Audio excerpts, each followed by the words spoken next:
Hello, everyone. My name is Andreas Diaz. Me and Will are back again for another spectacular Marvel Plus talk. Today, we're going to discuss, of course, a 60th anniversary talk on Hulk, or the Incredible Hulk himself. Not to be confused with the 2008 film, just the overall character and everything else. And of course, later on, we're going to discuss the 2003 and Lee Hulk. So, Will, how you doing? I'm good. How are you? Uh, so excited that it's the Super Bowl and we got a chance to see uh, two Marvel trailers recently. So we saw the Doctor Strange one and quick thoughts about that. Yeah, it seems like there's a lot of cool stuff going on. Some cool, trippy visuals. Sam Yes, Raimi getting back to his horror roots. shocking. I was kind of surprised. Um, yeah, like because the first teaser, right, that came after No Way Home, it was like very tame. Hmm. But this just like it was like, oh my god, this is definitely Sam Raimi's film. I think you saw the like somewhat summified Doctor Strange that's like towards the end of of this trailer, and Hmm. then I think like a brief glimpse of the dead zombie Wanda. So like I was like, oh my god, this is definitely Sam Raimi, and oh my god, and just and the Easter eggs is crazy. Oh my god, it's Hmm. just before the recording, I mentioned the Ultron um, drones, and then Patrick Stewart maybe in this trailer. Hmm. Um, oh my god, it's so exciting. I haven't just heads up, I haven't seen the Moon Knight trailer yet, so I'm excited to see that when we get done with this podcast. Hmm. So but anyway, that's not. So just want to notify people about that. That we have seen that trailer, and yeah, so that's pretty cool. But jumping into our main topic, so Will, is the Hulk your favorite character in the Marvel universe, or like, how, like, do you have like a strong feeling with the character like I do? So go ahead. No, I wouldn't say I do. Um, I've never really read any of the Hulk specific comics, so he's really more of like a secondary character um, in the things that I've read. Um, yeah, there's not too much that's ever stood out about him for me, but I I know there's potential there. Like I'm sure there's a Hulk story out there that I would like really connect with. I just haven't read it. Yeah. Um, I think the obvious one, just like the like Frank Miller, like Daredevil run, Hmm. or the Chris Claremont 16-year X-Men stuff. Um, Peter David run is like I think the definitive the definitive run that has defined the Hulk. Like we'll get into like later that like with Peter David, like he's the one that set up the whole like color like personality of Hulk. Like he's Hmm. actually the reason we got the Gray Hulk in the comics. Okay. Yeah, that's where it came from. And yeah, and he created like a couple of things for the Hulk. I'm trying to. Yeah, so like he wrote like the first appearance of the Thunderbolts. Uh, that was like in the Incredible Hulk issue 449, January 1997. So yeah, and when we get into the like what I say like the An Lee Hulk, his run is like the major influence of the screenwriters when they're developing this, developing the version of the Hulk we're gonna get in the 2003 film. Mm. So, like the father, of course, played by Nick Nolte. That's from the comic books, Hmm. and honestly, they did like kind of like the Whiplash thing of like combining him to a Sorry-Man, Right. another Marvel character. Yeah. Uh, yeah. Isn't David Banner the name of the main character from the old TV show? Um, that that Oh my god. That one is so weird. He is called Bruce Banner in the show. Oh, okay. And let me double check that because it's just such a weird thing. I Yeah, so he's called Bruce Banner. I guess the Bruce is the middle name, and David is his like actual name. Because Okay. apparently, from like Stan Lee, whenever whenever we get like a document about the show or the history of Hulk, he mentioned that because the name Bruce Banner sounded gay, apparently. Uh, Interesting. oh, so you didn't know this? Okay. No, and it must be like an old timey thing because I have no idea how that would be the Yeah, case. But yeah. I it's so it's so weird. It's been a while for me to hear like the story of this. Like Stan just told like the producer, whoever in the NBC television stuff, like just like there was like a percent, like a was it a perspective or percentage that the name Bruce was just like a gay name, and so they changed it to David to not make it like he was like gay, and I don't. It was just so bizarre. Um, I think I think the Edward Norton, he has a name David, so like that was a reference to the Incredible Hulk. Anyway, so very crazy, like just bizarre information from the Incredible Hulk show. Oh, and I guess let's jump to that. Did you seen the show, Will, the Incredible Hulk show? no, I haven't. Oh, okay. Um, Intriguing. Okay. It's I seen a couple of it. I seen actually one TV movie of it. That's where they had Thor. Um, and it's quite fascinating. Like Daredevil and Kingpin first appear in the TV movie of the Hulk. And the one I'm talking about, that's the trial of the Incredible Hulk. That's where Daredevil and Kingpin is, and that's like Mhm. the first movie he wears the black costume. This is before the Netflix show, so that Charlie Cox wore the black costume. No, it was actually the TV movie. That's where that came from, and somehow influence that into like the Jeff Loeb Daredevil, yeah, right, like little story that he did like in the 90s, something like that. Um, yeah, so let's kind of get into that. Like the Incredible Hulk show ran from 1978 to 82, and it spawned like a couple of TV movies to try to bring it back for like another additional series or something like that. It has, yes, three. One called The Incredible Hulk Returns, which that has the Thor character I mentioned, and just FYI, the Thor there, they actually used the Donald Blake persona, eh, Mhm. but it's separate. Like Thor is actually a physical person, and where we actually have a character that is Donald Blake, and he has the hammer, and like he summons him, like just himself, not like him transforming as Thor, like in the comics. Mhm. So very weird. Um, and then of course I mentioned just like a little bit the trial of the Incredible Hulk.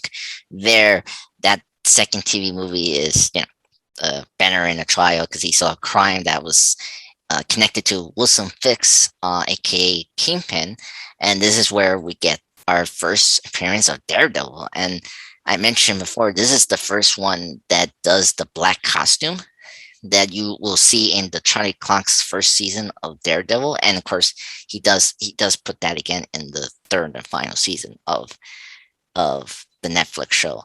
And yeah, so uh, and then the third and final TV movie, um the death of the Incredible Hulk. As you can understand the title, he dies, and this is going to be the last time you're going to see Bill Bixby. Of course, he unfortunately was not doing well, and he unfortunately passed away in 1993. So, so I highly recommend this series, and personally, I think you should watch this, Will, because this is the definitive like Hulk version. It's always like the '60s Batman, or Batman the animated series, or the Nathan Carter show.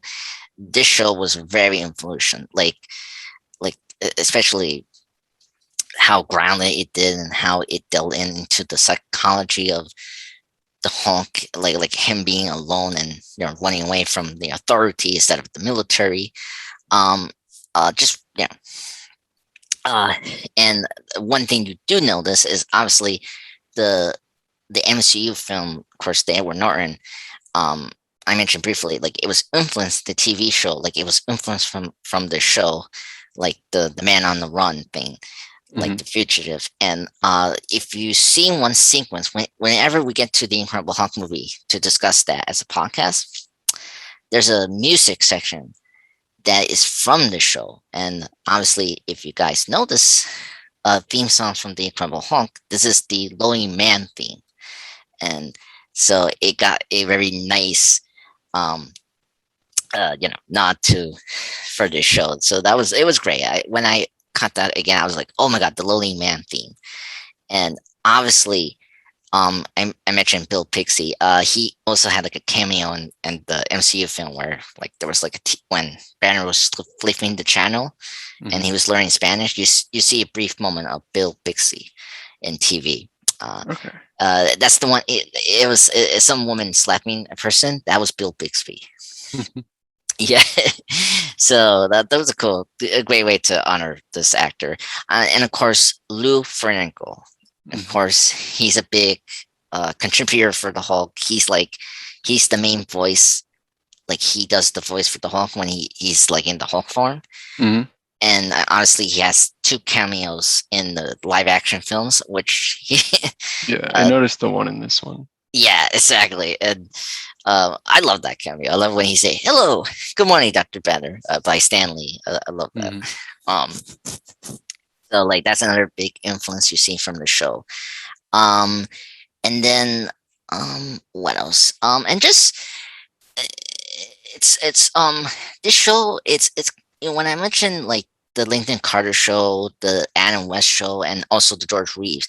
This was Marvel's big success outside of the comics, before the cartoons and before the major motion pictures, after Blade and the mid 2000s and with the other franchise coming. This was like the big huge success for Marvel outside of medium. Like obviously I'm not mentioning the live action Spider-Man show, but that just didn't took off. And then it didn't there was one for Doctor Strange, but that unfortunately didn't pick up because for some reason CBS thought we didn't want to be known as the superhero network because they pick up Wonder Woman season 2 and 3 after I think ABC didn't want to continue that because it was too expensive because they were doing the World War II setting as it was from the golden age of comics of Wonder Woman. So yeah, so this was a huge deal, and like and you do see this continue throughout the Hulk's history, how the TV show influenced everything, and including the movies and the cartoon in the 90s. So so so I'm kind of shocked you haven't seen this show. Did you like? Do you know like what was like the first thing you kind of heard from the show? Like, did you knew that Lou Ferrigno was from the show? Yeah, I knew he played the Hulk. I knew that the character was named David Banner in the show. I'd seen the pictures of Daredevil and Thor. Oh yes, you did. Yeah. Thor. What are you gonna do? It's TV budget, right? But the Daredevil one, it's like it's kind of weird that like this was the black costume, and it was never. This was not from the comics. It was actually from this. Mm. So it was it's kind of like Batgirl. Batgirl, Batgirl, Barbara Gordon was created exclusively for the '60s show, and then she got into the comics. Like this was exclusively created for the for the TV movie, because I don't know how you pull off the red costume, honestly. um, I mean, it could have been silly, but like this was a good, you know, balance. Um, and one last thing about the show that I do want to know. Unlike some shows, this producer of this famous one called Kenneth Johnson, he was never into big comics. He was never this big supporter of comic book stuff, and he wasn't fond of this stuff. So a lot of things were not in the show, like Betty and General Ross was not in the show. Mm-hmm. So let's let you know that. And there was just this one recurring character that he made for the show was Jack McGeek. He was like a reporter that was following the um was it the the sights of the Hulk, you know. Um, but one thing I did quite like about the TV show that I kind of wish the movies take from this, and it's like the reason the Hulk becomes the Hulk. So, and I know you haven't seen the show, but spoilers for like the pilot, if you've seen the two-part pilot for the first season. Mm-hmm. So this version of the Bruce Banner, or David Banner, you want to call it, he was married. He was married with a wife. He was also like a physician scientist, and unfortunately, something happened. Unfortunately, they kind of, I think, had a car accident, and so his wife passed away. And so, one of the reason he does the gamma radiation is because he wanted to improve the human condition, trying to do a superhuman um, formula to make people be stronger and not to die. Because this is kind of like the Batman thing of like he wants to prevent another death that is like for your loved one. So that's why he starts. That's why he did the gamma radiation experiments. Unfortunately, that's how he becomes the Hulk, and it's bookend. Like it hits the home the idea, because when he starts forming, when he does his first transformation of the Hulk, he's trying to lift a car because that's the thing that killed his wife, the car accident. And so it's very cool that why he becomes the Hulk is more personal, because when you get to the movies, they don't. I have this problem where like why he becomes the Hulk is never like you never get by with the Hulk, because he's not like so relatable. Because and when we get into the Hulk movie, one of the big problems is they go too dark and too psychological, and it gets too downbeat for me, and that's where it's kind of hard for me to get into the character. Is that the same for you? Yeah. Yeah, it felt weird to have the like big muscle guy try to have like a very philosophical story. Mm. Um, Yes. Yeah. It worked with the Pierre David, because well, it started from this writer Bill Bounty, where he brings up the idea of Banner's child abuse that that's like famous for this character.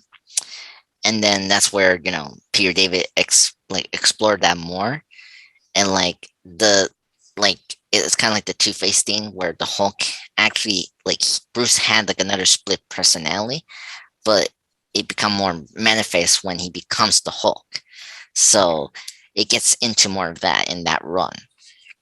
So because before the Hulk becomes the the Hulk, it was always like, oh, he becomes a brute monster. It was nothing psychological, Mhm. and you never knew he had like a split, like was the Hulk split, personality, like was he different from the Banner form, Mhm. like so Peter David and the writer I mentioned before who brought the idea of Chai Bruce and like a psychological split personality is from the 80s, and it works there, but at the same time, one of the things that Peter David does well with the psychological thing, he keeps it still the fun comic book like action packed, from the comics, and like he meshes well, like how Batman does it, where the writers keep the psychological or dark themes, but at the same time they know this is still the fun and goofy comics. Mhm.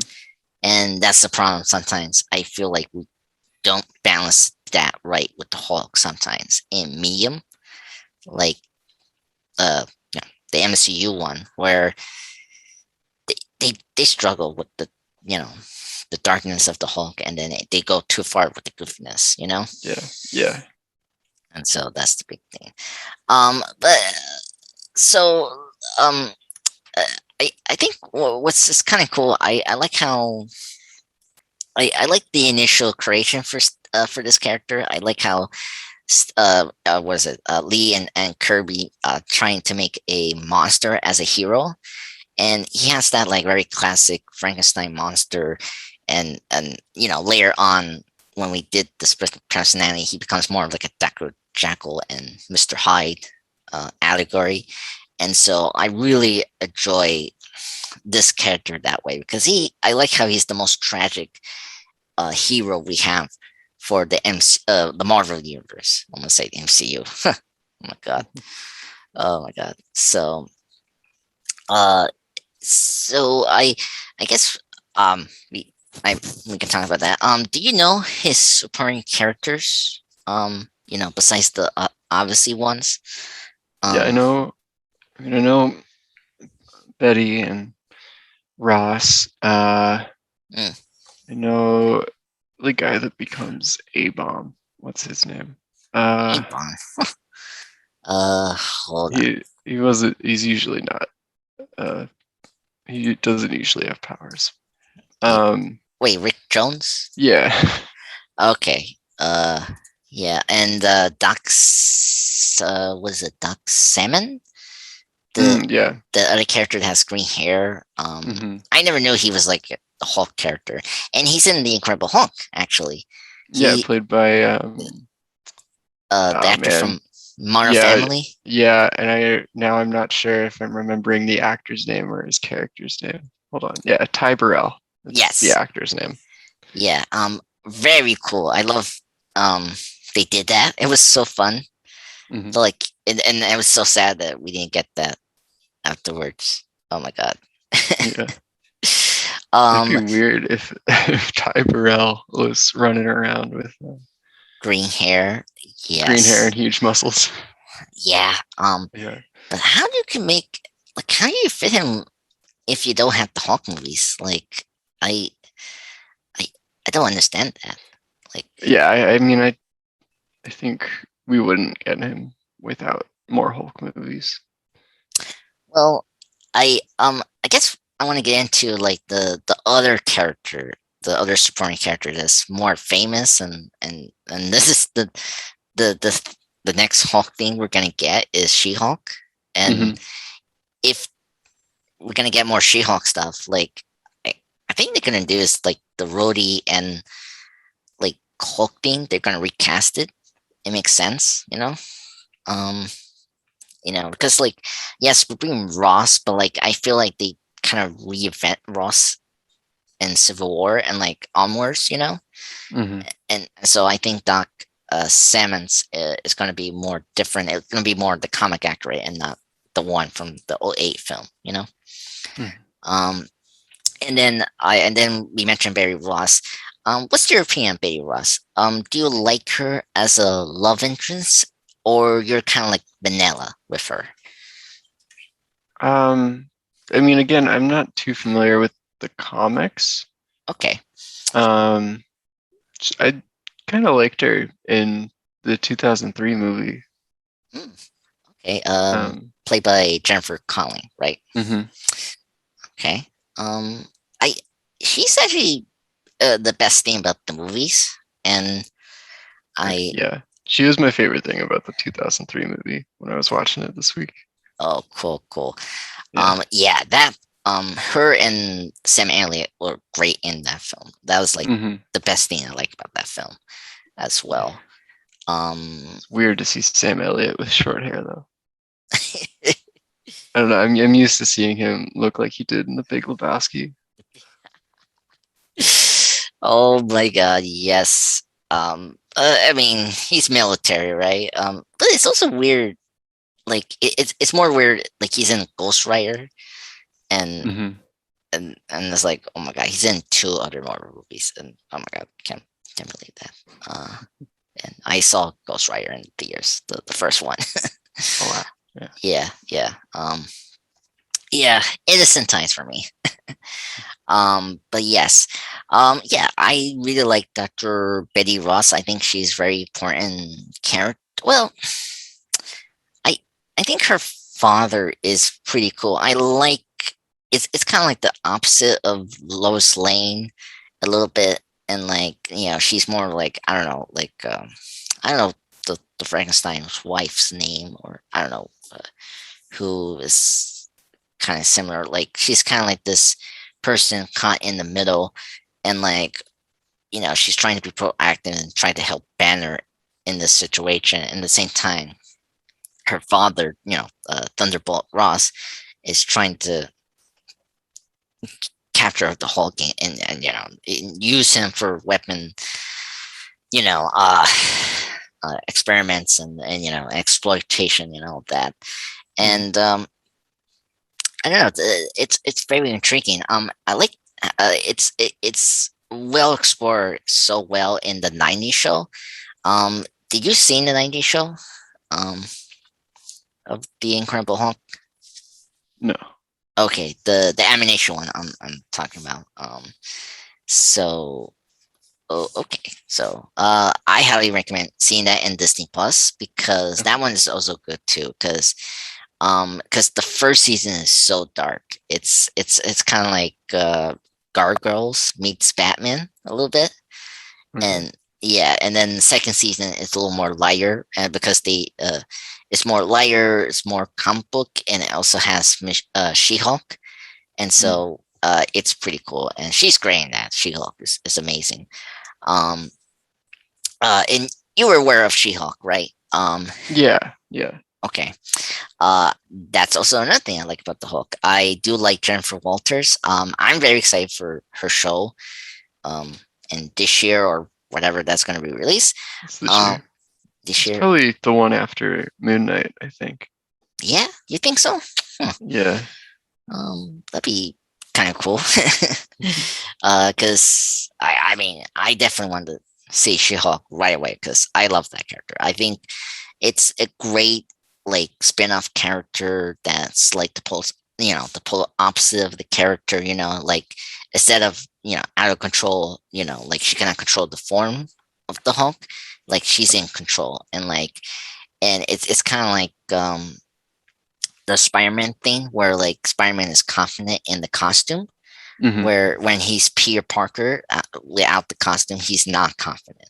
Here it's like that with Jennifer Walters, and that's one of the things I love about the She-Hulk is that she's like in control of the powers, and like she's confident. I love that, and she has this like southern like sass that reminds me of Rogue from the X-Men.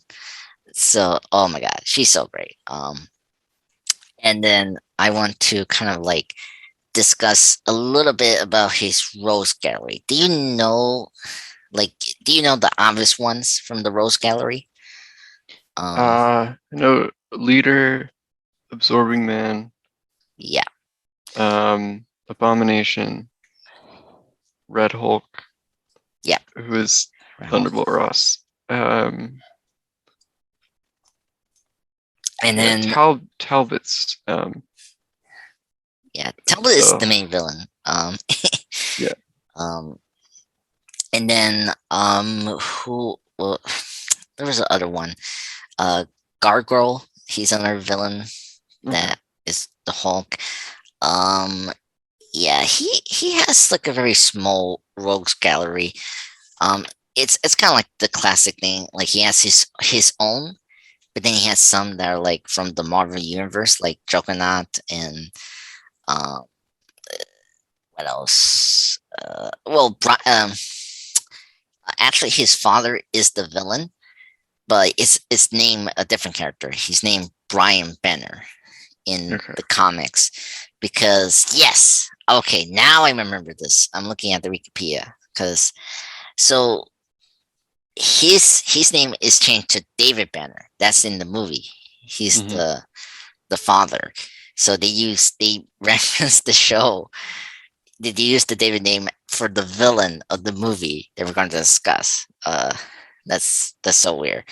Um, anyway, and so like he's also another villain, and he's from the Peer David run. Like, so he's very important. And I'm just looking at other characters that I'm trying to remember, like their major. Because it's been a while for me. Man, he's another character from the comics. He's the brother of the Lear, so pretty awesome character. And yeah, and the Abomination we mentioned before. But yeah, no, not too much of like a crazy rules gallery.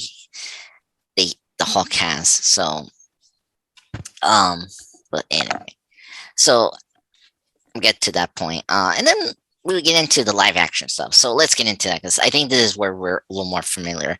Um, uh, out of the three actors we have, Eric Bana, Edward Norton, and then of course Mark Ruffalo. Did you say from previous podcasts? Did you say Edward Norton is your favorite, or was it Mark Ruffalo in the early Avengers films? Like, I think I don't think I've said anything before. mhm. But I think I prefer Mark Ruffalo. Okay, yeah, before Thor Ragnarok and Avengers: Infinity War and all that Yeah, I goofiness. mean that's not Mark Ruffalo's fault though. That's true. Yeah, I blame Marvel for that. Yeah. Well, I blame Russo Brothers. I don't know what I mean. You have the Hulk. He's a cool character. He can smash stuff. I mean, like how hard you can use that character. And I was lied to in the trailers. Like he was in the bio for Wakanda, and like we didn't get that. I'm like, really? Oh my god. Yeah. So and and of course comparing that to Edward Norton and Eric Bana, what's your opinion on those two performers before Raphael took over the role? Um, I like things about Eric Bana and Edward Norton. I just wish they had better material to go with. Yeah. Yeah, they were both good. I liked Eric Bana in this film. Yes. Edward Oh, Norton, I thought he was good too. His depiction reminded me of the Bruce Banner from Earth's Mightiest Heroes a little bit. oh yes. Yeah, he has that like what I like about him. He has that like skinny Yeah. like physique that's from the comics, but also from what you say, no, the Hmm. cartoon Earth's Mightiest Heroes. Yeah, that's the reason I like about Edward Norton because of that. Um, Hmm. I just like how he's very soft spoken and like he's like a introvert, but when he turns around into the Hulk, he's like this aggressive monster. And Yeah. um, I don't know. I mean, not an introvert, but I don't know, like No, I know what you mean. That's why I like Mark Ruffalo's performance because Mark Ruffalo, just as a person, seems very like relaxed and mm, yeah. yeah. So him turning into the Hulk is like a complete 180. Whereas I can see Edward Norton snapping. Like Yes. he doesn't seem Yeah. like it's completely antithetical to his personality to be a enormous green rage monster. Yeah, Um, that's true. I yeah, I agree with you saying. Like my favorite moment from Mark Ruffalo is in his first interaction with Black Widow, and like he's very calm, and then mhm, you find he was angry, but he was actually testing her if she was she was ready, like she was good to defend herself from the Hulk yeah. when he say like stop lying to me, and Mhm, man, that scene got when I saw that in theaters, I was like, whoa. And like mhm, that made me very like, okay, I like you in that yeah. moment as the Hulk, Bruce Banner. Um, I just wish he had a film, Mark Ruffalo. I wish we got more of his. Like, I like his portrayal of Bruce Banner. Like he has that like troubled soul. Like he's like a tragic person because of what's happened to him. But at the same time, he's very proactive and he wants to help in his form as a human, not the Hulk. And like it works well in the first Avengers film. But then it's like, you have other characters to focus on. And it's like I just wish he had like his own solo film, to get more of that. Mhm, Ugh. And then you mentioned the cartoon. I think I think it's not like too obvious, but I think the Earth's Mightiest Heroes is definitely the more definitive version of the Hulk. I like that version. Um, I always love the scene where I think the Master is Evil attacks the Avengers in the mansion, and like the Hulk is watching TV, and he's like, "Stupid TV," eating popcorn. mhm, Oh, that cracks me up. And I love his um relationship with the Hawkeye in that show. yeah. Mhm. Yeah. Oh my god, great pairing. And I kind of wish the MCU kind of done that. I think that could be a good pairing, but Yeah, yeah. I think the movies, just because they're movies, they miss out on a lot of the character interactions Mhm. since they only have 2.5 hours to tell their story. They Yeah. can't have those like quieter moments as often. Yeah. Yeah, that's true. But it's kind of intriguing because the pairing that I never expected in the Avengers was the Hulk and Tony relationship. Like, Hmm. because like, I mean, I was never Avengers reader, but like it. Because Bruce is always in the Hulk form, or he's never in the Avengers books as long as some other members are. Hmm. Um, and you're thinking to yourself, well, like a Tony and Bruce Banner conversation or collaboration could have been the most obvious thing to write to do. And Whedon, I don't like Whedon. He's horrible, but like when he did the first Avengers, like it was actually neat. He put Hulk or Bruce and Tony together. Like I never really thought that pairing, and like that's the one of the most best and unexpected pairings of a comic movie. That's never from the comics. Like I actually like their relationship. Hmm. And they're the ones that created the Ultron too. Like they're the first, you know, Hulk and Iron Man are the founders of the MCU. You know, and it's cool that they created the evil villain Ultron. Hmm. But I like that pairing, and Marvel does do a good job with pairings of characters, but like it's not the one you're expecting. Like I well, what was other pairing that was kind of unexpected that I Strange and Stark, I guess that's a good one.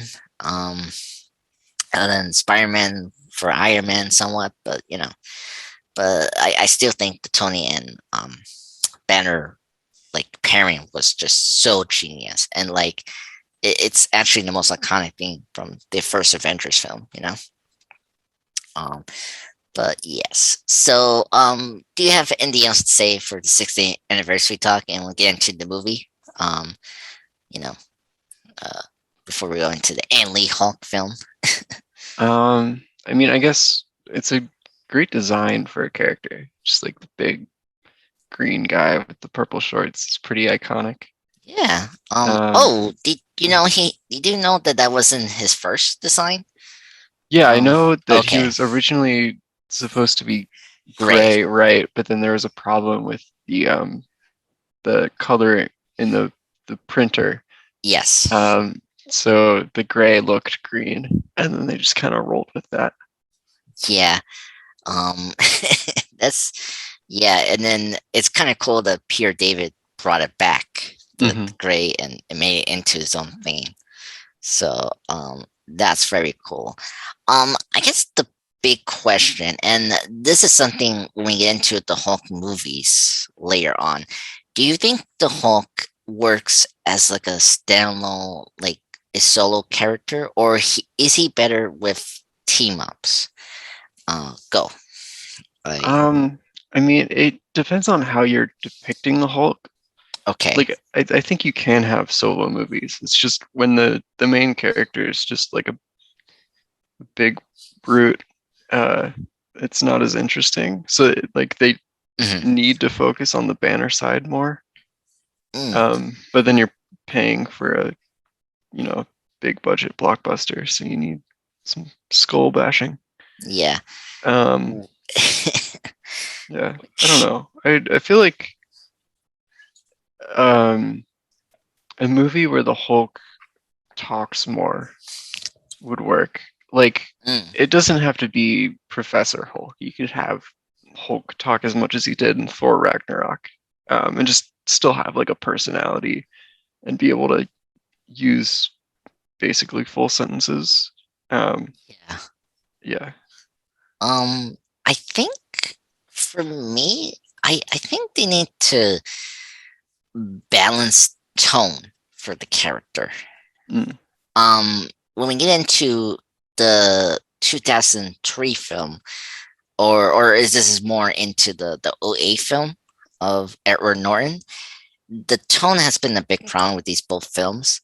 Like my problem with the 2003 film, it's too dark and too like very psychological, and it leaves out like the most important aspect of a blockbuster, like like humor, or I mean, there's humor in the film, but like it's not like as often, like consistently, mhm. and it leaves out the action stuff, like very. I mean, going into the Hulk, I mean, the Hulk is like the most like like like it's like the most director auteur film that like I haven't seen, and it goes like you can see Ang Lee's control of the film, like from scene one to the last scene, um yeah, than any other director in the MCU film or DC or whatever, like it's very director auteur film, Mhm. and we'll get into that when I get to the discussion of the movie, but that's one of the problems about the Hawk film in the 2003, and the soft reboot one. And then also like for me, for me, I think he needs more definitive runs. Like I need a writer besides Peter David to kind of shake up his formula. Like we always do the military and like the Ross thing, and it's like how much you gonna do that, Mhm. Like it's interesting, but it's like kind of the same thing with Superman. It's like how much we're gonna see Lex and General Zod and Kryptonians versus Superman, Mhm. Like there's other things you can do with the Hulk, Like Yeah. I I feel like that, and What kind of story would you want to see with the Hulk? well, I think it's kind of tough because he he has the like like Superman is like let me like go there and try like Superman is a very easy character. He's a classic harsh sci-fi hero. Like you can do cosmic things. You can do like, a grounded, Superman story about him being like a helper to his community, right? But Mhm. we go in this other direction that I never respected before. Like for Superman, it's like we're trying to make how important Superman is, and like how he's like this powerful person, like the god imagery and all that. I like that, but you can do it subtly, and like tell a engaging story about him saving the world, like that. Superman movie works because it's a simple story of Superman about a father, trained his son to become him, Mhm. and with the Hulk, I feel like it's like it needs to be kind of like Spider-Man, like know how to understand responsibility. Here, it should be more like the Hulk should need to know how to control anger or like control his power that he has now, and Yeah. we don't do that in any of the Hulk stories, Mhm. I hope I made it clear, but it's kind of tough where you can take the Hulk, and then that's the tough thing because he's a monster. That's another thing because it we like it can lead into any stereotypical thing like a tragic monster story or like um you mentioned brute like a brute action like B-level monster, Mhm. like that. It's you need to balance that well, and I don't think the Hulk has that, and, I don't know. So that's yeah. Any more discussion with the main character, the Hulk, before we get into the movie? um, I don't know, I'm ready to talk about the movie. all right. So, all right. Well, everyone, I hope you enjoyed this very fascinating 60th anniversary talk on the Hulk. Now, click off this podcast because we're going to do a full Spark talk on the 2003 Ang Lee Hulk or the Hulk, whatever you want to call it. So, Will, I guess, like the Spider-Man 2002 film, did you see the Hulk in the theaters? I'm kind of curious. No, I did not. I actually hadn't seen it in full until this week. Wait, this is your first viewing? First full viewing. First viewing, I'd okay. caught some of it on TV when I was like 12. Oh, wow. Yeah. You're lucky because I, I, I mean, at least you're a grown man. Where I saw this in the theaters when I was like I don't know, like I was in preschool. I saw this in 2003. I think I don't think you were in preschool in 2003. yeah, well, You would have hold been on. in elementary school, I think. Yes, you're right.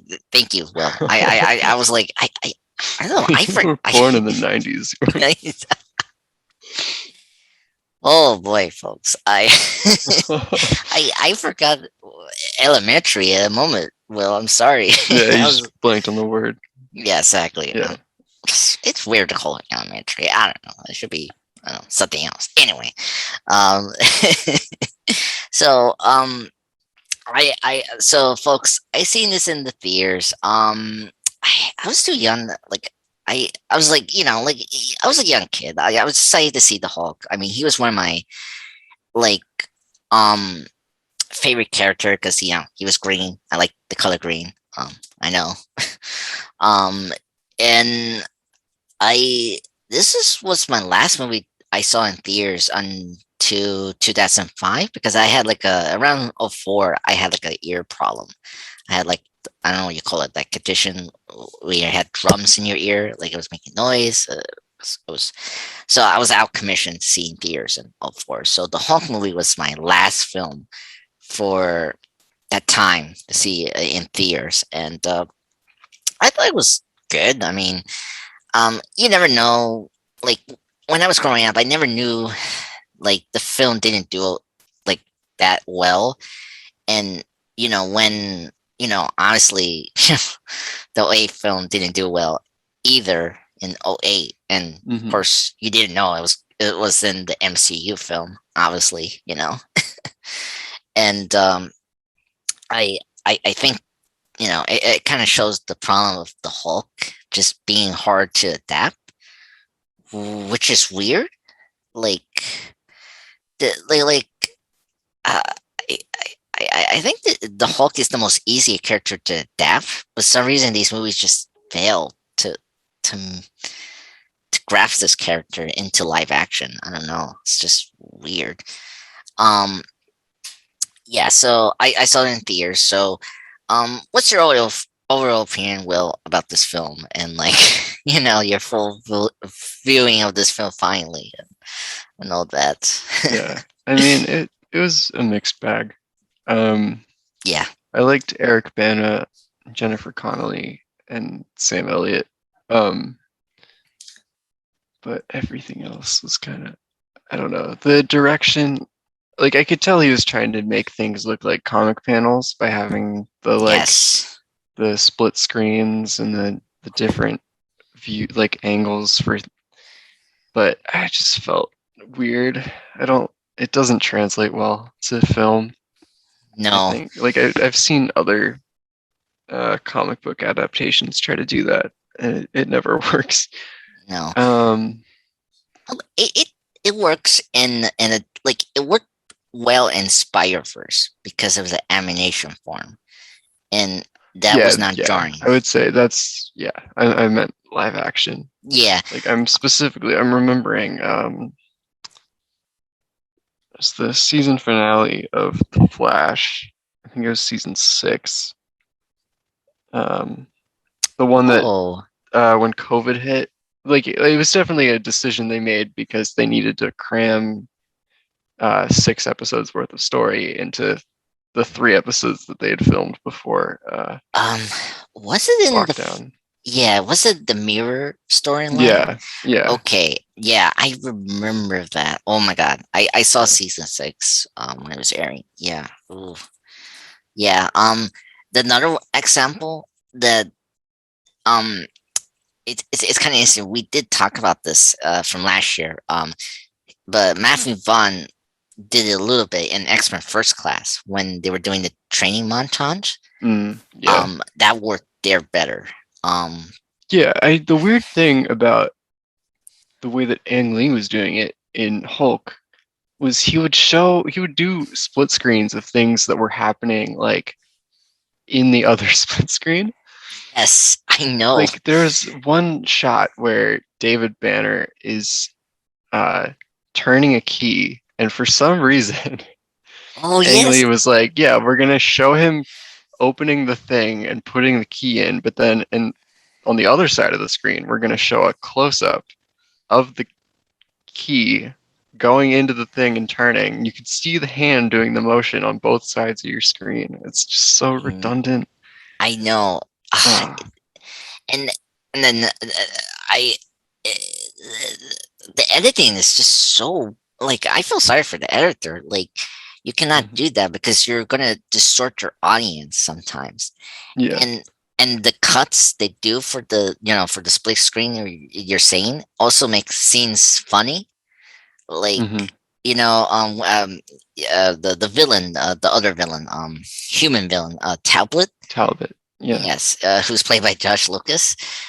When when he had some of the other army to contain Hulk in this one area with the frozen yogurt brown thing, whatever, and he's trying to like get DNA, and like the Hulk makes the funniest face when he's trying to get out of that clay thing, and Mm. then honestly he has like a rocket missile and he shoot it and then it bounced back and then it explodes and he does like freeze frames, and it's like, why do that? That's so funny and unintentionally, Yeah. I just, oh my god. um There's also a lot of like weird transitions yeah. that make the entire film feel like a dream sequence. Mm, Like it's just weird choices. yeah. Yeah. Oh my god. It's I don't, I'm trying to remember if I had headache, but it was like I was like it was for me now growing up. It's like the Star Trek, the motion picture, like like you have this long sequence of like future, like start the start Oh my god, I cannot say anything now. Enterprise entering features, bizarre dimension, whatever, and like it's like you're seeing nothing in the screen. Here you're seeing things, but it's too much going on, and it's like I cannot process what's going on here. Mhm. It's just crazy. Um, I guess like they're just like the thing is frustrating. There's certain things that are so cool about this film that I like, but then it kind of falls apart in the third act. That's the other thing. Like it has this third act problem. Like let's let me get into I guess the big thing is the exploring of the psychological emotion of Bruce Banner, like his um of like his like he has like depressed memories, and Mhm. like as a kid, I this is the first time seeing like this condition, depressed memories you have, and I like it's different from the like because I mentioned to you about Pierre David, where Mhm. they're exploring the child abuse, which they don't do this in the film, but like it's more they switch it um that Bruce, like David Banner, like experiment on himself, and then his son, you know um capture the experiment that he was doing to himself, and he was worrying if he could become a monster, and and then of course he was attempting to kill him, but of course his wife got in the way and she dies. Mhm. That seems interesting, but it go too far with it being too serious. This film has this tone of like what a movie that like Fantastic, like I hate Fantastic because they're trying to be so super serious. If you do that, you're losing me because when you do these bombastic things in your film, that's not the film you're doing. Mhm. And this film does that, and that's not good. You know, like you have the Hulk dogs in this film, and it's so out of this film's like grounded and dark tone they're trying to do. Um, uh, do you know the Hulk dogs were the comic book thing? They were. Yes, they were. Oh. I just found out last year, and I was like, really? There were eight things from the comics. Yes, they are. Will, and oh my god, the Hulk dogs are just so like weird. And Yeah. I the CGI in this movie has not aged well. no, There, unfortunately not. there was a time in the early 2000s where um, Hollywood's confidence in CGI and uh, Hollywood's capabilities with CGI were at complete opposite ends of the spectrum. Yes. Uh, there are very few movies from that period where the CGI like looks as good as they think it does. Yeah. Like I think Pirates of the Caribbean, The Mummy. Mm. Um, there's there's one more. Star Wars, the prequel trilogy. No. I'm listing good examples. Oh, the good some. I Um, the not. I don't want to say the Lord of the Rings yeah, because no. Yeah, I mean it's mostly practical stuff in Lord of the Rings, but Gollum's aged pretty well. I think okay, that was the other example that I okay, was gonna. Yeah. okay. Yeah. I can explain like this time, like this area of like filmmaking. The studio and the filmmakers went way overboard with the CGI. Like Hmm. they didn't know how to balance practical and CGI.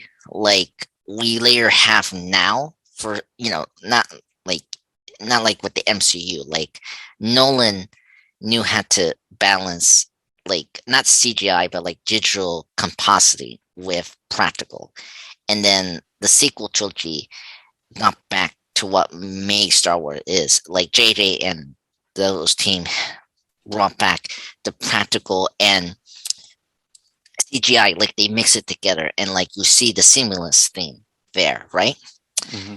And the problem with this is that they went over to board, like they didn't know how to like composite a character or a creature into environments that like were tough. Like you need to light certain thing, Mm-hmm. like the reason that you saw Spider-Man every time in before I think Far From Home in the night because it was easy to hide it, you know, Mm-hmm. like him moving and swinging like in the cities is that you don't see it too much in the daylight because it was harder to hide. It was a CGI thing.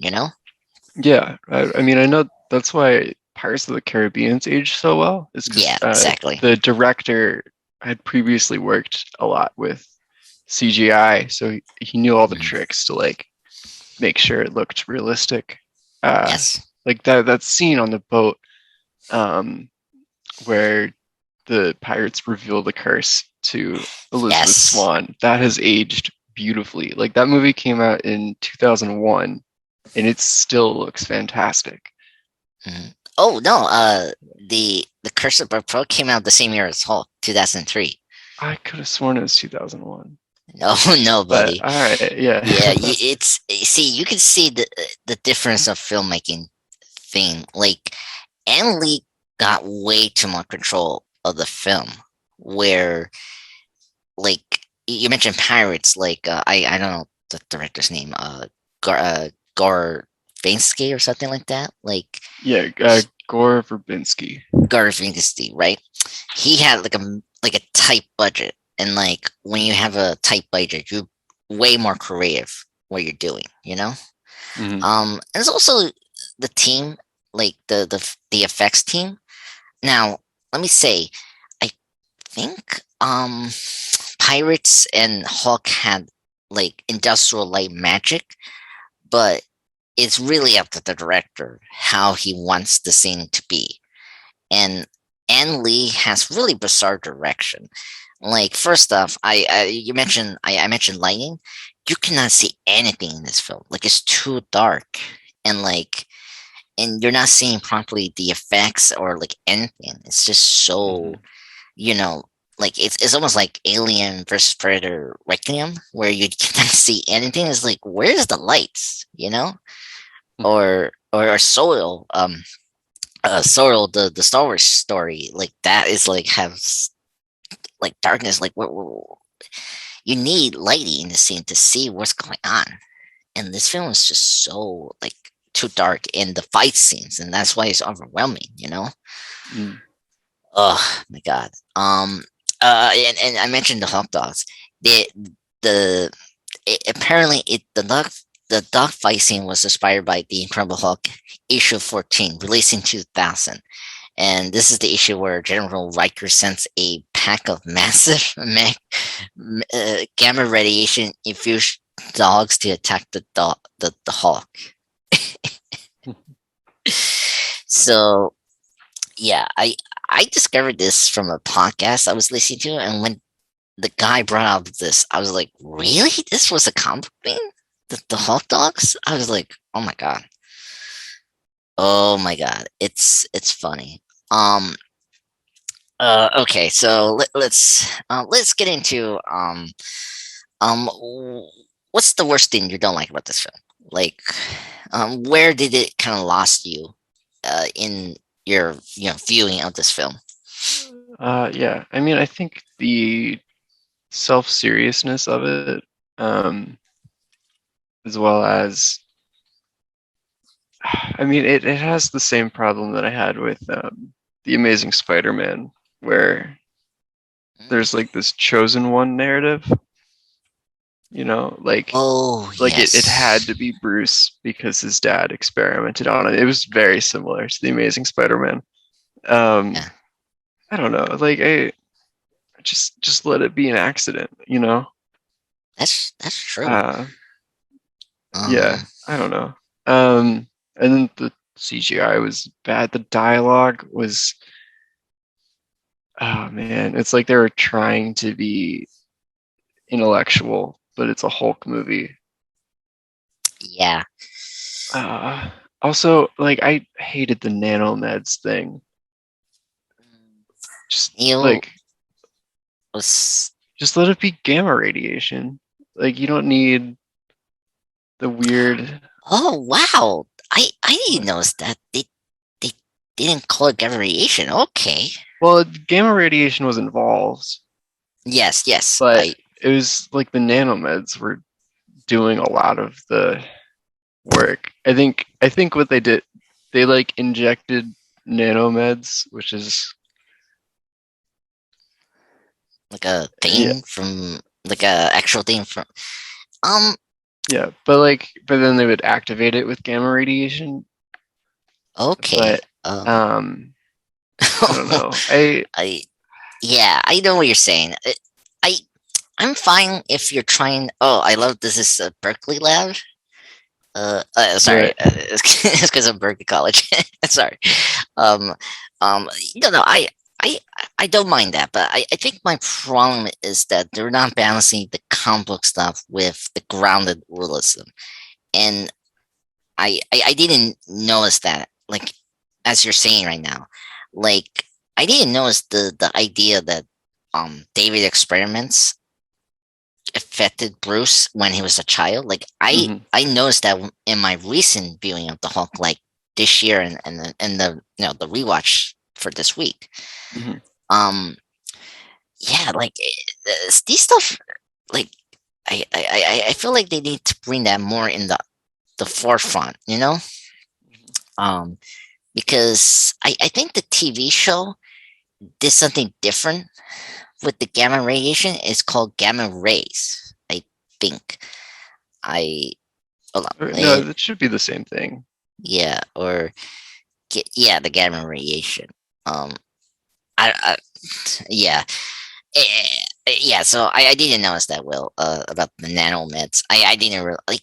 Where did they say that? Like, our tablet did he say that in the scene? Like, What I do you mean? I mean, that was like a big plot point. It was like that's what they were working on with the mice. It was like a way yeah. to like heal wounds. Oh Um, yeah. That whole subplot. Yeah. Okay. Okay. Yeah. That. Yeah. It's an interesting plot, but yeah, it's um. just I I don't like when these movies seem like they're embarrassed by the source material, so they try to come up with Yes. like pseudo scientific things to explain why the superpowers are happening. And then I really hate it when those fake explanations that they came up with are just as dumb as the Yes. comic book one. I know. I know. I I cannot stand them as well. It's just yeah.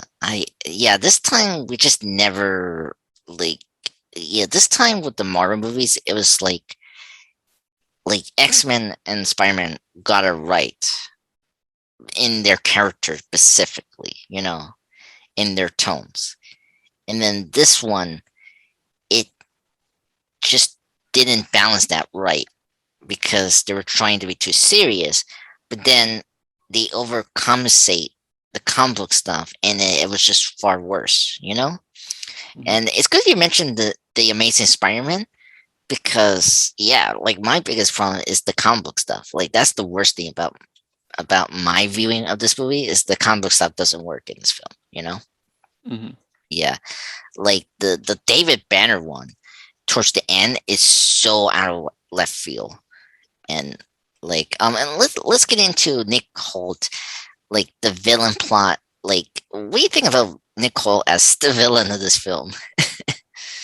um Oh man, I don't know.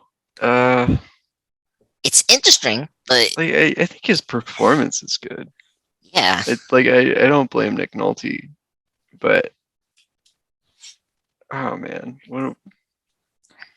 i I Uh, just wish they spent more time with the father son relationship more. yeah, it feels like they're setting that up, and then most of the actual like uh like screen time conflict is spent on uh, Yeah. Hulk running away from Ross. Yeah. And I like the David Banner and Ross relationship like as well. Mm-hmm. And I think that was also like a very intriguing, like they're both rivals. And but I kind of wish that we have more information about those relationship, you know?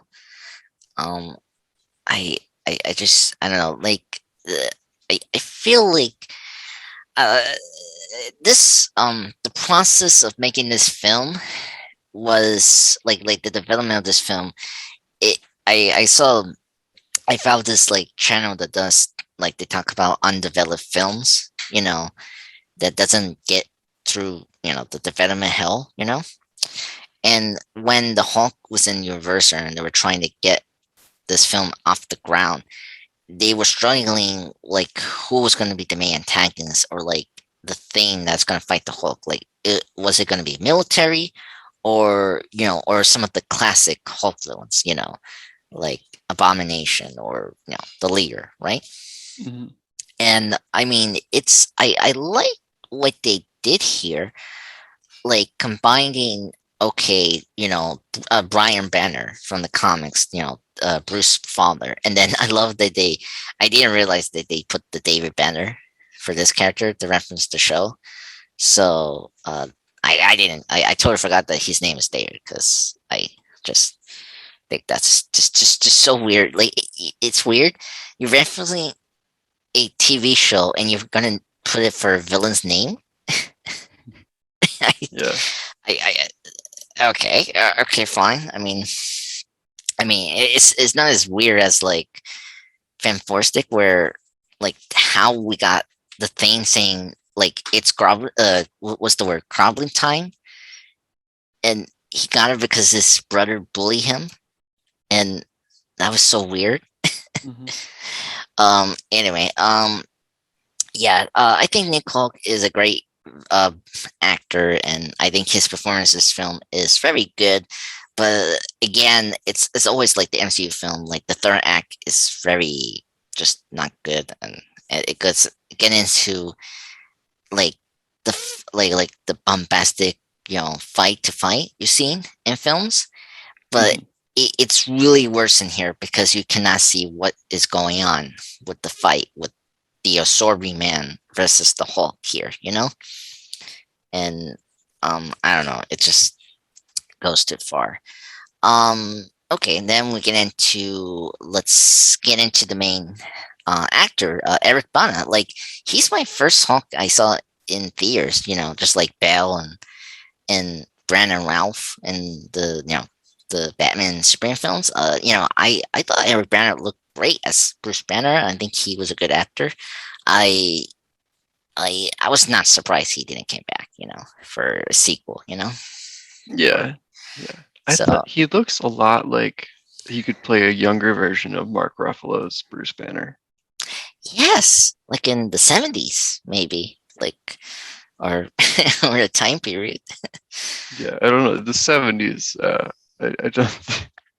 Yeah, I mean, Mark Ruffalo's not that old, but I don't know why I went there, but it's because the Hulk show came out in '78. I thought, yeah. like, let's go from there.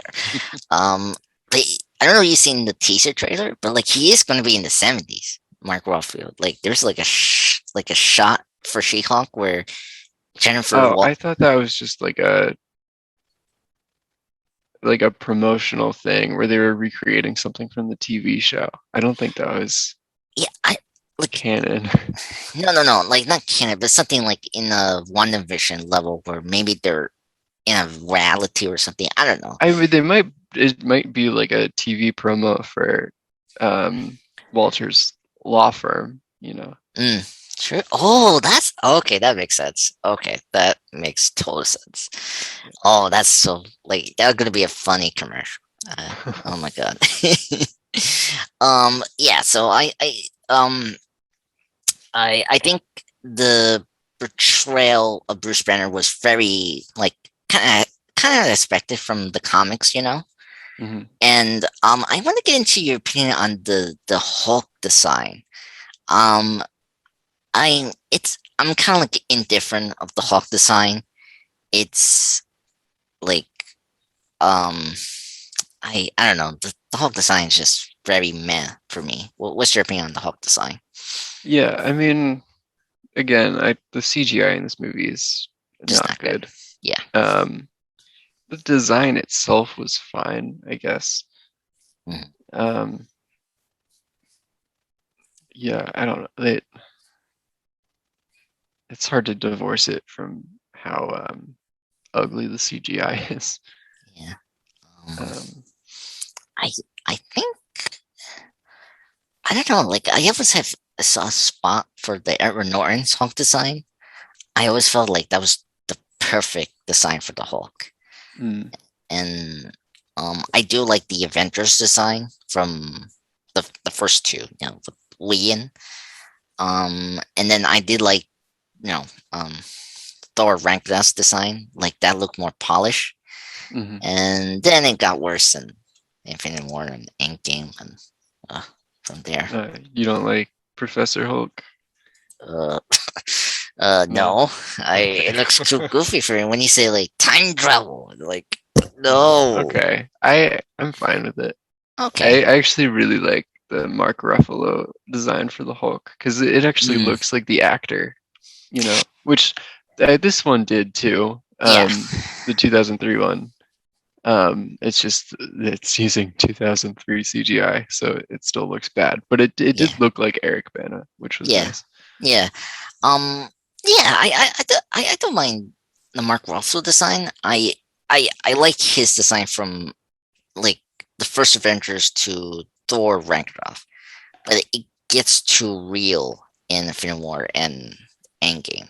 I Okay. just Yeah, um I don't I know. yeah I it's kind of like nitpick. Like there's the small details like I want from my Hulk to look like the color of the green is like I know it's picking, but I always like it when it's like a little like dark, like Mm, where the green here is too light in this version, and mm, it comes up to like CGI, like it's CGI. Where in the eighth film, I like that color, the green, because it gives him more like this like very scary look, but like but then you see he's like actually a soft creature, you know. But yeah, I don't know. It does bug me when I see the actor's face. Like I don't know. Like I always feel like when I read the comics, I always see the face different from the Hulk. From Bruce human form.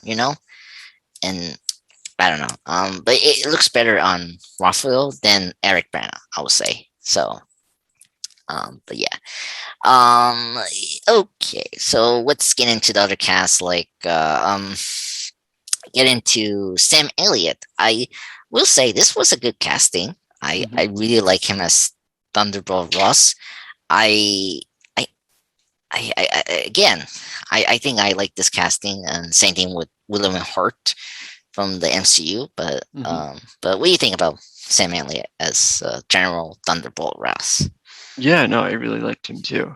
Um, yeah, again, it was weird to see Sam Elliott in this role for me, just because, like, I know he has like a really long career, but I know him from like silly roles, like in The Big Lebowski. And Um, Parks and Recreation. mhm. Um, yeah, I. Yeah, so yeah, Oh my but god. no, he's a really good actor, and I think he did well here. Yeah. Yeah, he did. I think the best thing about this was the Ross and Betty relationship, and Yeah. and I I think that's where the film comes to life for me because their estranged relationship, and it's all intriguing, and but then that's not the movie I'm watching, Hmm. or the movie I want to watch, Right.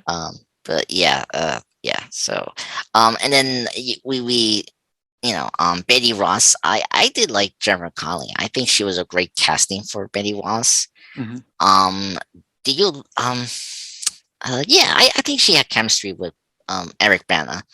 Yeah. Um, yeah.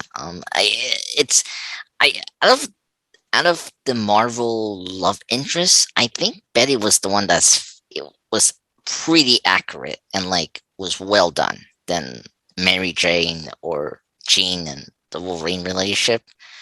I feel like um Hmm. because here like in this film it's like in passing that they were in a relationship, but then it kind of didn't work well.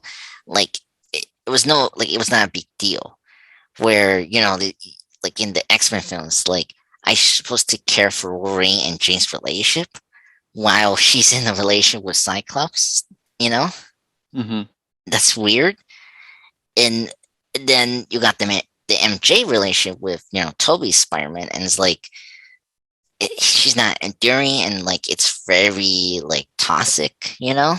And here Betty is like a well understanding person, and like she's proactive, and Hmm. I like that with a love interest in the film.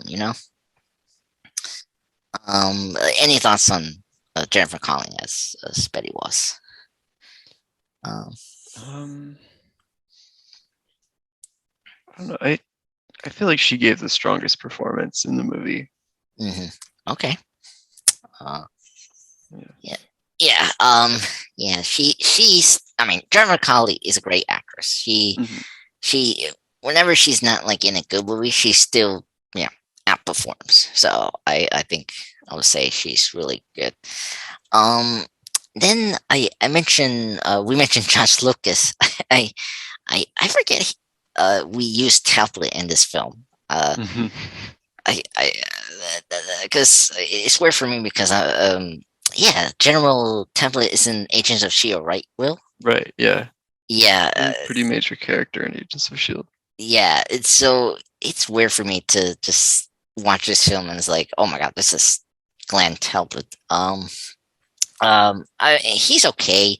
He's just a minor, threat for Bruce. Like he's just not like John Lucas is just being himself, and like he's being the mean person. Like this is the same role from Ford v Ferrari from 2019 film with Christian Hmm. Bale and Matt Damon. Hmm. So yeah, uh, yeah. So yeah, he's okay. He's a good antagonist. What else did we want to discuss? Oh, we got cameos of. Oh, I I I forgot it. Did you notice Daniel Day Kim is in this movie? I did. Yeah. I saw him. He had like one line. Yes, he's the one that you say, "Oh, this was it." Like he's the one. This is the first scene we see Sam Elliott as Jeremy Ross. Hmm. That's the okay. Oh my god, I didn't realize that now. Yeah, I saw it and I was like, "Oh, he's in this movie." And then I remembered that it came out in 2003, so Yeah, that was all he was going to be in it yeah, because he wasn't a name yet. yeah. He's in so. I mentioned this before, but like he's a. I think I did. I mention it? Like he's in the Spider-Man 2 as well. He's like the assistant of Doc Ock. Oh, is he? Yes, It's been so long since I've seen Spider-Man Spider-Man 2. 2 now. No, he's there. Oh my god, this is too funny. Yeah. No, I mean I love him from Lost. Yeah. Oh my god, Daniel Day Kim is great. I love him in Raya in the Last Dragon. Hmm. He's also great in Hawaii Five-O, the reboot. I seen that show and I Yeah. love him there. I haven't seen Lost. I you see him in Lost, I think, Hmm. right? Yeah, Yeah. So very yeah, good. yeah. Oh god, he's a great actor. Yeah. So and before I noticed that I was looking at my notes, I was like, okay, they don't take chemists in this movie. We got cameos of Stanley and Lou Ferrigno. Uh, this could Hmm. be my top 10, right? I like their cameos. Okay. Yeah. yeah. It was cool to see Lou Franco like in that scene, and he plays another like security like person in the Incredible Hulk, so that's cool. Mhm. So that's great. Okay, so anything else you want to say about this movie?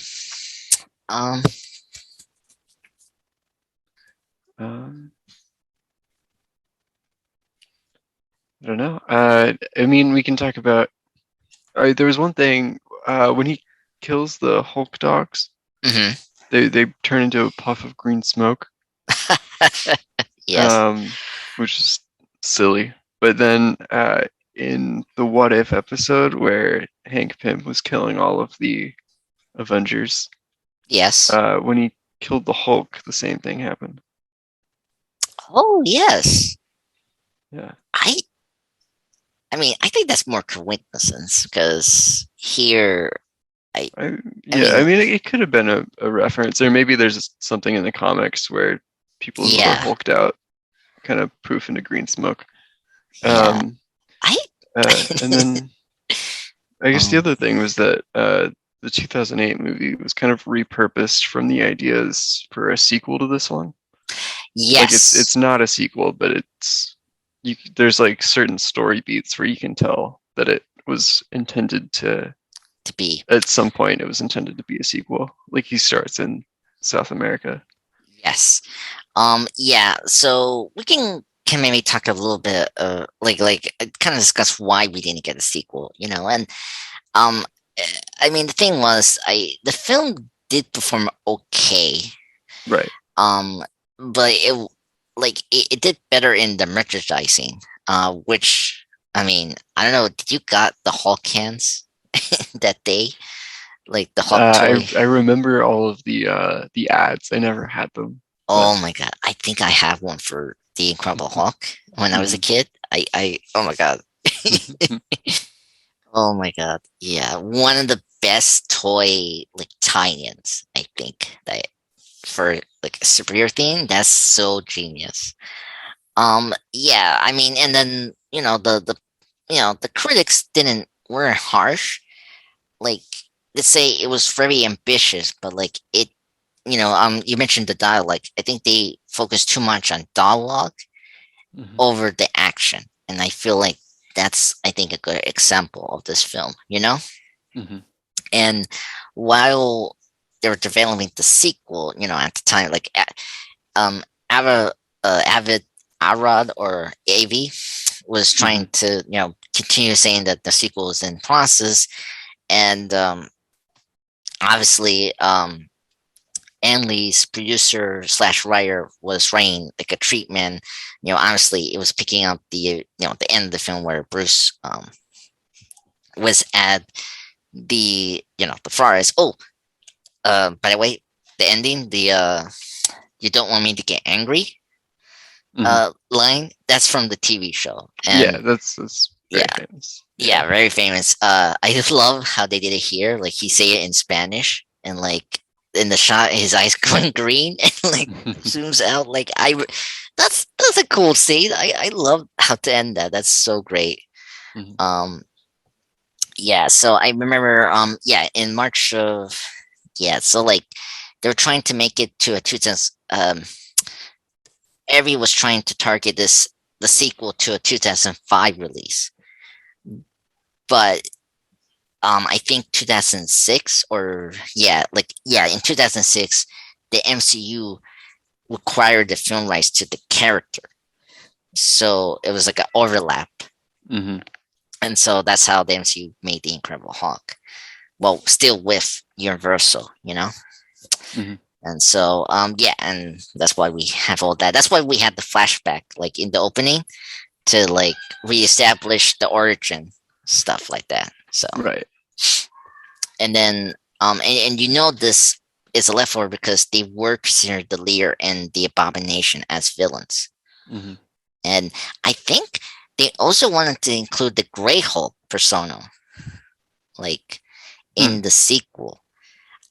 And this happened before, like in Age of Ultron. I think Whedon made a statement that he had the early idea to bring that in the film, like especially in the South Africa scene. Like he was supposed Hmm. to be great there, and I kind of wish we had that there, you know.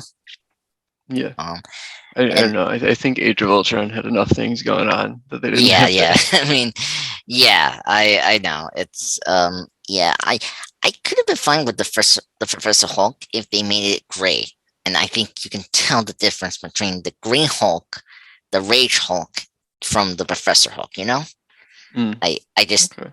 it's just my opinion. I just think but yeah, yeah. What else? Um, what other things that I'm forgetting?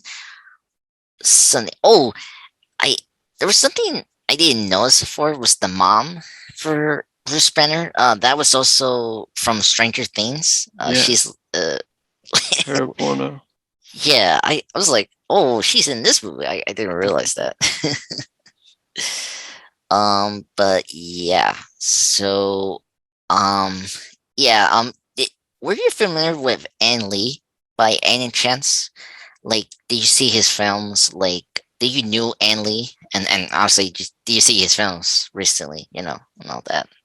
Uh, no, I haven't. Oh, Well, I've seen Life of Pi, and oh, I had okay, heard of him. okay. Um, Um, but no, it's I think most of the time you say Ang Lee, my mind goes to Hulk. oh, Um, I see he okay. made Brokeback Mountain too. Yeah, There are movies on here that I should think of before I think of Hulk, but I always Hulk. hear the movie referred to as Ang Lee's Hulk. And So Lee's Hulk. Yeah, yeah. yeah, that's weird. I mean, An Lee's Hulk, like the saying the title of the film. Yeah, I see. Hmm. Yeah, I seen his films. I seen Sense and Sensibility. I seen once Ice Storm one time. Okay. Crouching Tiger, Hidden Dragon is great. I It's really want to see that one for I think sure. it's in Netflix. I think. Is it? Okay. Yeah, I think I went through a phase a while ago where I was trying to see all those like Netflix movies. fuchsia, um, Okay.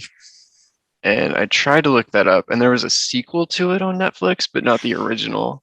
Yeah. The Destiny of the Green Sword or whatever it's called. I heard that film was not good.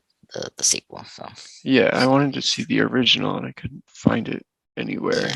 yeah. I think it's back in Netflix. Yeah. I mean, yeah. I seen Brokeback Mountain. That's a Hmm. really great film. If you know, if you like Jake Gyllenhaal and Heath Ledger. Heath Ledger, yeah. Yeah. Um, and Halfway's in there, which is interesting. Hmm. Yes. Let me see. Okay. I'm trying to find where it's still in Netflix or not. But yeah, it should be in Netflix. The original, yeah, is in the original in Netflix. But yeah, I think An Lee is a great director. He's a two-time Oscar winner.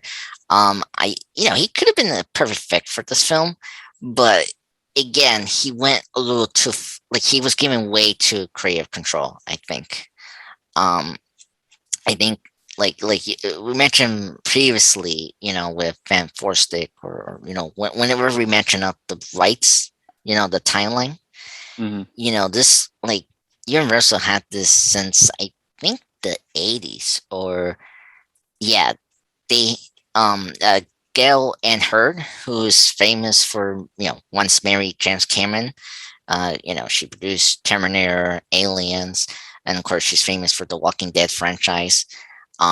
They were developing this movie since 1990, so uh, it's like it's been over like a decade. They were trying to get this film off the Hmm. project, and when An Lee or they were talking to An Lee, that's when the project got off, but they gave him way too much control, and you know if without him, I mean, you couldn't get these actors signed up like Jennifer Connelly, Sam Elliott, Nick Nolte, because they wanted to work with An Lee, because he was.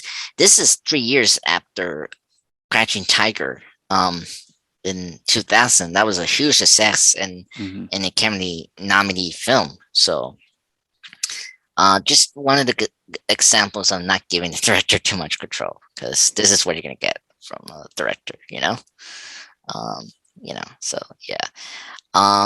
What else? Oh, nice tidbits. Do you seen the Punisher movie from Thomas Jane, right? Uh, no, I've seen the short film. That was Okay, Thomas Jane, right? okay, But I haven't seen the full movie. okay. Whenever we discussed the Punisher, very like intriguing. If you want to know, like, go to this YouTube channel called Super Diva Cinema, or Press Cancel Films. Hmm. There's a huge honk video unproduced films, and they go in depth about the unproduced scripts, or like almost Hulk films that were in development but got canceled. And there was a moment where Joe Johnston was going to be director of this film during the Hmm. 90s. And the writer, Jonathan Hensley, who's a husband to Gail and Hurd, he was the writer for Die Hard with Vengeance. He did Jumanji, which Johnson directed. When Johnston didn't, direct the film, was not going to direct the film.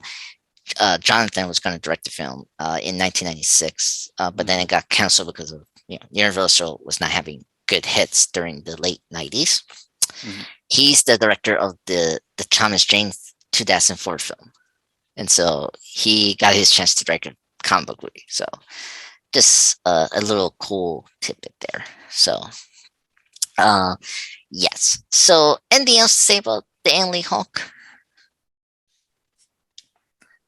I don't know. I guess it feels like a good like step toward the MCU, but Mm, it's not great as a yeah. just like a standalone film. Same thing with the 2008 film for me too. Yeah, I'm not a huge fan of the 2008 film.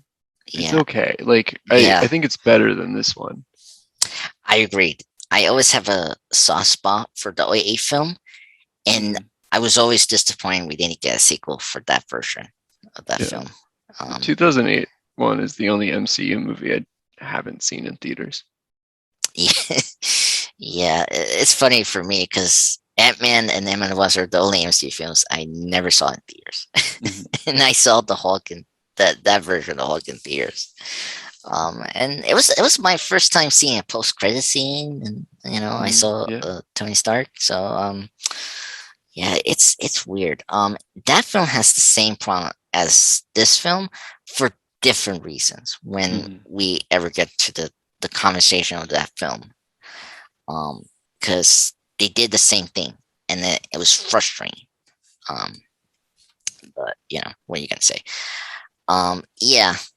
I think there's a good like Hulk film you can do, but you just need all the elements you need for a good film, like the heart, the action, a story that gives the Hulk a conflict that makes sense, Hmm.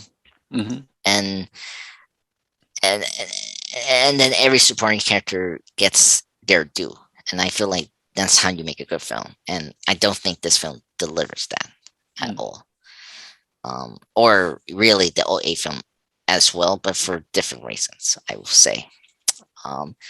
Because that film just has the classic production problem, and all the craziness that you're seeing right now with the films, with the editing and your interference and all that.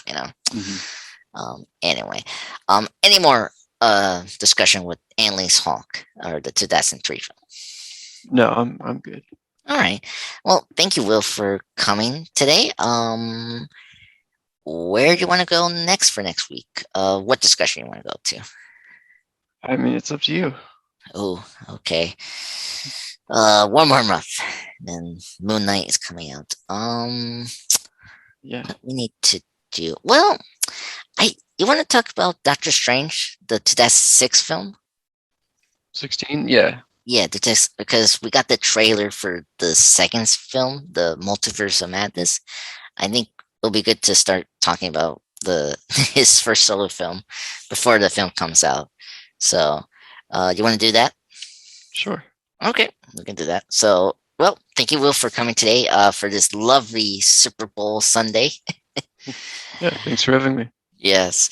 So, thank you everyone for listening to this spectacular podcast. Me and Will be back for next week on a spoil talk on Doctor Strange, the 2006 film, right? 2016.